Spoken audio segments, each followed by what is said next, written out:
Good morning student. अपन पढ़ रहे थे केमिकल प्रॉपर्टीज ऑफ क्लोरोफॉर्म, जिसके अंदर अपन ने पढ़ा था पहला रासायनिक गुणधर्म ऑक्सीकरण। अब अपन सेकंड आज लेते हैं अपचयन।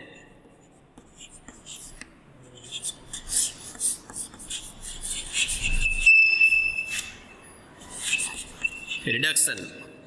अब देखिए क्लोरोफॉर्म का जब अपन अपचयन करेंगे तो अपन को क्या प्राप्त होगा। तो क्लोरोफॉर्म का अपचयन है टू टाइप से होता है। देखिए सबसे पहला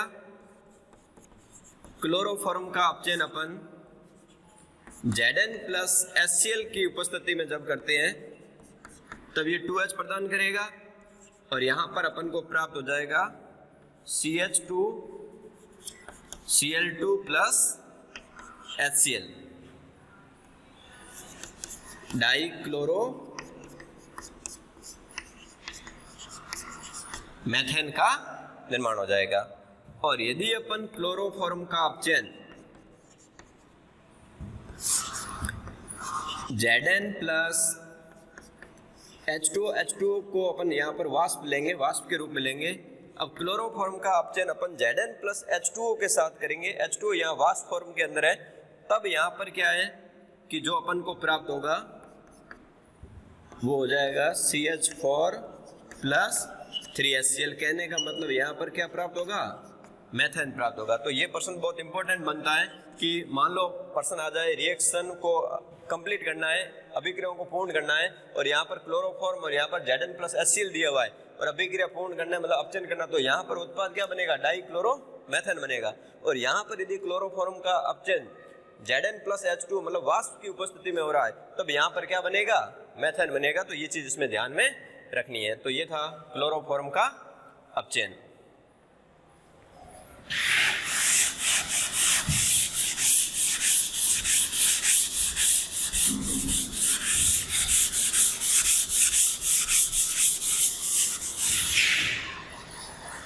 थर्ड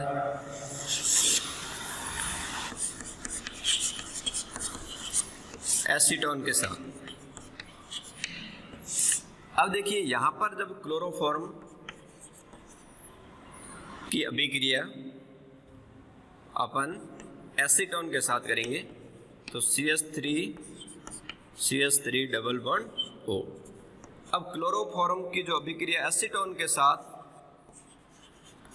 QH की उपस्थिति में जब कराएंगे तब यहाँ पर क्या होगा, योगात्मक अभिक्रिया होगी। और योगात्मक अभिक्रिया के द्वारा देखो कैसे निर्माण, इस क्लोरोफॉर्म को अपन क्या लिख सकते हैं, H प्लस और CCl3 माइनस लिख सकते हैं। अब यहाँ पर देखो ये बंद यहाँ से ब्रेक होगा तो C पर प्लस आ जाएगा और आंशिक प्लस और इसके ऊपर आंशिक माइनस आ जाएगा। तो माइनस से तो क्या जुड़ जाएगा, ये O से तो H जुड़ जाएगा और C से क्या जुड़ जाएगा, CCl3 जुड़ जाएगा। तो कहने का मतलब योगात्मक अभिक्रिया होगी और योगात्मक अभिक्रिया के द्वारा यहाँ पर जो एक यौगिक का निर्माण होगा और यहाँ पर जो इस C से क्या जुड़ जाएगा, CCl3 जुड़ जाएगा और इसका नाम होगा क्लोरेटोन।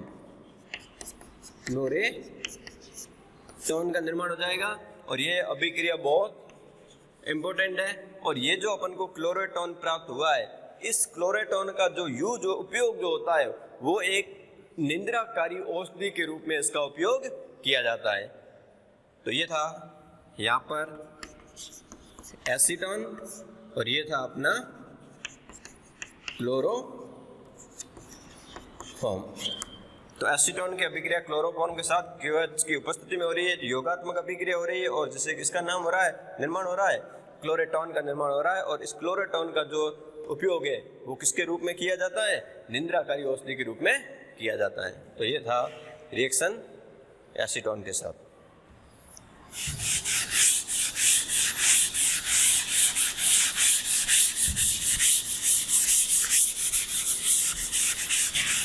नेक्स्ट अपन लेते हैं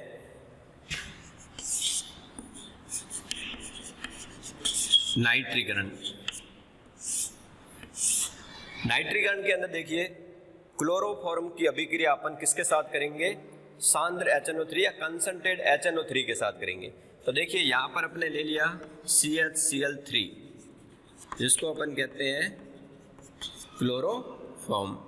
इसकी अभिक्रिया कंसंट्रेट HNO 3 और कंसंट्रेटेड HNO3 को अपन लिख सकते हैं OH और NO2। तो ये जो है कंसंट्रेटेड HNO3 के साथ जब अभिक्रिया कराएंगे तब देखो यहाँ से इसका H और इसका ये OH मिलकर यहाँ से क्या निकल जाएगा, H2O निकल जाएगा और CCl3 और क्या जुड़ जाएगा, NO2।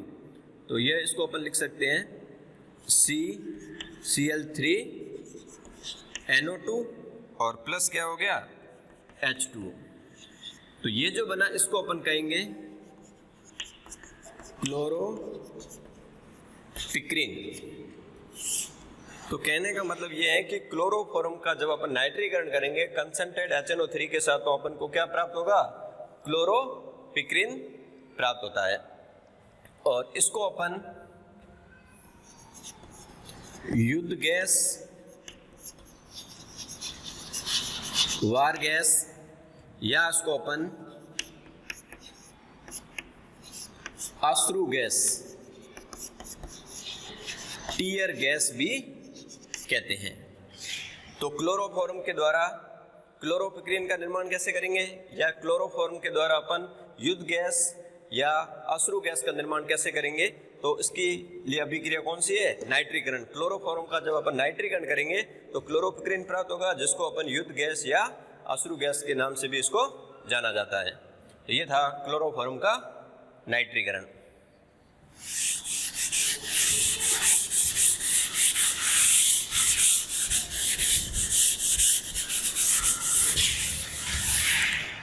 नेक्स्ट अपन लेते हैं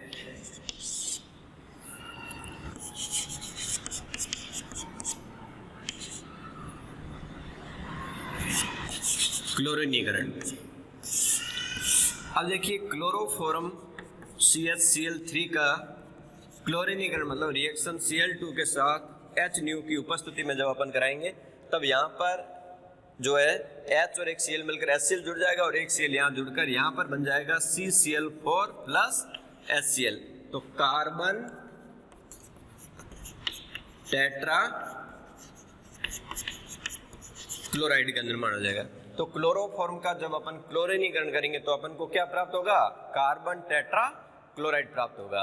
और एक मैं और बताना चाहूँगा, कार्बन टेट्रा क्लोराइड को जो कॉमर्शियल नेम होता है, व्यापारिक नाम, उसको पायरीन के नाम से भी जाना जाता है। और इस कार्बन टेट्रा क्लोराइड का जो उपयोग है वो आग बुझाने में भी किया जाता है।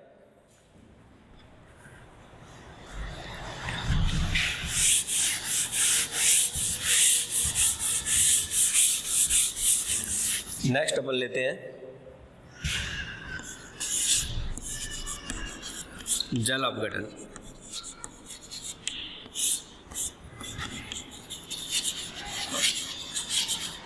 हाइड्रोलाइसिस।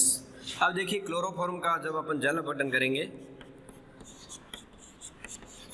तो यहां पर इसकी अभिक्रिया KOH के साथ, और KOH कैसा लेंगे, एक्वस मतलब जलीय KOH के साथ करेंगे। तो ये 3KCl निकल जाएगा, यहाँ से माइनस हो गया 3KCl और 3 OH है वो यहाँ पर आकर जुड़ जाएंगे और ये एक मध्यवर्ती अस्थायी यौगिक बनेगा। और एक कार्बन पर 2 समूह स्थायी नहीं रहते हैं, इस कारण से ये H और OH मिलकर H2 वाटर मॉलिक्यूल त्याग देगा और पीछे बच जाएगा HCOOH प्लस H2। कहने का मतलब किसका निर्माण हो जाएगा, फॉर्मिक अम्ल, और IUPAC में इसको कहते हैं मेथानोइक अम्ल का क्या हो जाएगा, निर्माण हो जाएगा।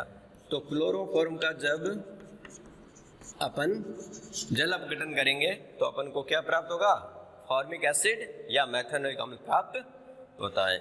तो ये था जल अपघटन।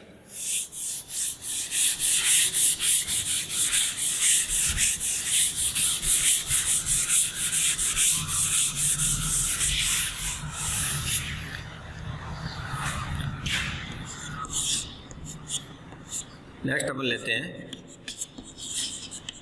सिल्वर पाउडर के साथ। अब देखिए क्लोरोफॉर्म को अपन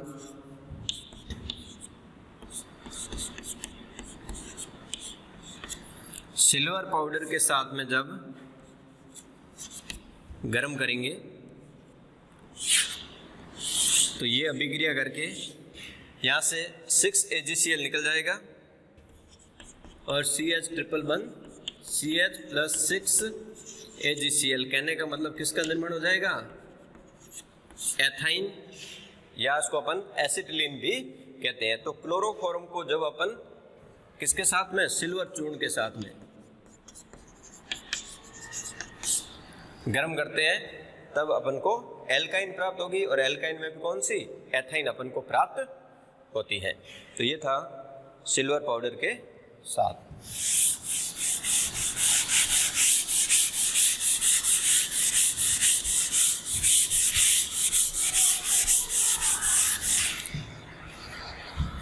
नेक्स्ट अपन लेते हैं एल्किन। अब देखिए एल्किन जैसे अपन ने ले लिया,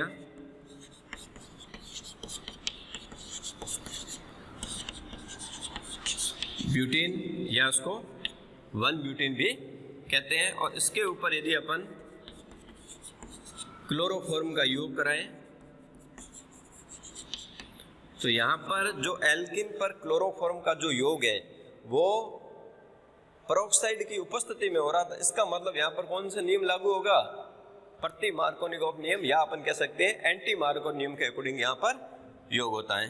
तो इसको अपन लिखना चाहे तो ये H प्लस हो जाएगा और CCl3 क्या हो जाएगा, माइनस हो जाएगा। और एंटी मार्कोव नियम क्या कहता है कि मतलब जो एल्किन हो गए उसके द्विबंधित कार्बन पर जो माइनस भाग होगा वो वहां जुड़ेगा जहां पर हाइड्रोजन की संख्या अधिक और प्रतिस्थापक की संख्या क्या होती है, कम होती है। तो कहने का मतलब ये है कि ये जो CCl3 माइनस भाग है ये तो यहाँ जुड़ जाएगा, क्योंकि यहाँ पर द्विबंधित कार्बन पर देखो यहाँ हाइड्रोजन 1 है और यहाँ पर हाइड्रोजन 2 है, तो हाइड्रोजन अधिक कहाँ है, यहाँ पर है।